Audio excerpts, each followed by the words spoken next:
மரணத்தை வெல்லும் ஆற்றல் இந்த உலகத்தில் யாருக்காவது இருக்கிறதா? யூத மருத்துவர்களின் அகந்தையும் தங்களின் அறிவின் மீதான பெருமையும் எல்லை கடந்து நின்றது. ஆனால் மனித அறிவின் எல்லை எங்கு முடிகிறதோ அங்குதான் இறைவனின் மாபெரும் அற்புதங்கள் தொடங்குகின்றன. ஒரு தாயின் கதறல் ஒட்டுமொத்த ஜெருசலேம் வீதியையும் உலுக்கியது.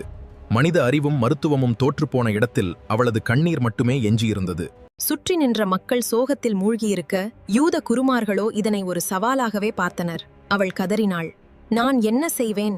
யாருமே நினைத்து கூட பார்த்திருக்க மாட்டார்கள், கற்பனையிலும் கண்டிராத மாபெரும் அதிசயம் நடக்கப் போகிறது என்று.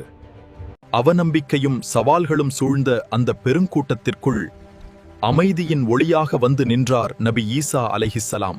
யூத குருமார்களின் அகந்தையை உடைக்க அகிலங்களின் இறைவனின் அனுமதியோடு அந்த உன்னத அற்புதம் இதோ நிகழப்போகிறது.